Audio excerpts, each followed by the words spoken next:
negara superpower. Kendali atas energi membuat Amerika menjadi juara dunia karena energinya adalah oil and gas. Amerika sejak tahun 70-an pengendalinya, terutama mengendalikan transaksinya selain kendali teknologi dan distribusinya. Kemudian dunia coba digeser ke non-fuel oil atau bukan minyak dan gas. Salah satunya Tiongkok yang coba saingin Amerika dalam kendali energi di luar minyak bumi. Pejuang-pejuang non-fuel oil ini akan membangun sumber energi bukan lagi berbasis oil and gas, tetapi baterai sebagai penyimpan dengan solar panel, tenaga air, tenaga angin, panas bumi, dan tenaga nuklir sebagai pembangkitnya. Sekali lagi, kita ingatkan kalau Indonesia mau jadi negara superpower, Indonesia harus punya sesuatu yang didominasi sebagai alat tekan. Sungguh, menjadi negara superpower wajib ada yang didominasi terutama kekuatan militer dan punya banyak alat penekan.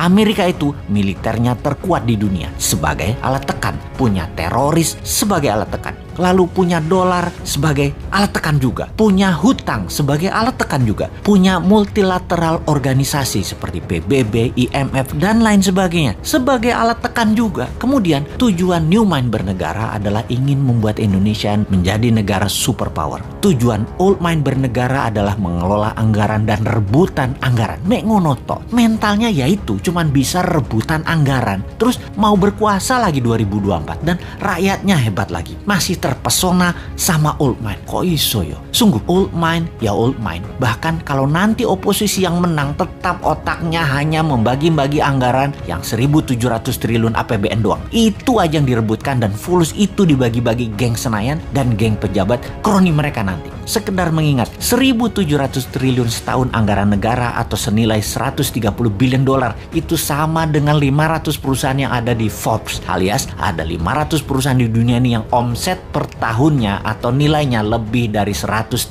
billion dolar. GE misalnya, omsetnya 250 billion dolar, lebih besar dari APBN Indonesia, dan untuk mengelolanya hanya perlu seorang CEO, bukan presiden. Bahkan tidak harus membelah dua negara, bukan harus membelah kampret, cebong, kadal gurun. Membelah dua bangsa Indonesia itu tidak saling tuduh antar ras, yang satu berbungkus agama, yang satu berbungkus materi jadi takut miskin. Alphabet misalnya, perusahaannya Google, nilainya kalau valuasinya saat ini adalah 600 billion dolar. Tesla itu 300 billion dolar. Apple 1.000 billion dolar atau 8 kali APBN Indonesia. Semuanya jauh di atas APBN Indonesia yang diperebutkan setiap 5 tahunan oleh para politisi yang niatnya katanya untuk rakyat padahal tidak. Makanya kalau Old Mind masih mau jadi pemimpin, paling pol yaitu eker-ekeran APBN. Beda kalau New Mind yang jadi, asli beda, nggak rebutan APBN, pada rebutan punya proyek bisnis pribadi dan korporasi yang berjalan baik karena mereka nanti bisa dapat pinjaman 5 kali lipat dari nilai aset yang bunganya 0%. Jadi APBN yang dalam setahun nilainya 130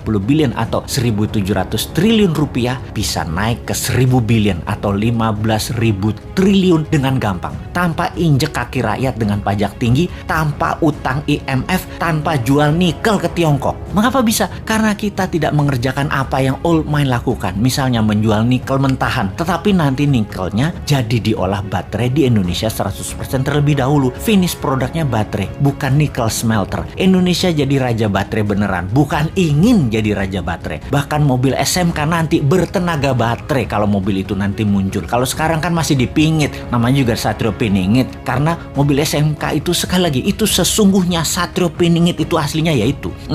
Tapi maaf nih ya, kita ada ketakutannya. Apa yang kita takutkan nih kaum New Mind? Yang New Mind takutkan dalam 3 tahun lagi cadangan nikelnya habis dihajar Tiongkok dan kita nggak ada sisa apa-apa. Jadi deh Tiongkok punya cadangan nikel processes untuk 20 tahun ke depan dan jadi raja baterai dunia.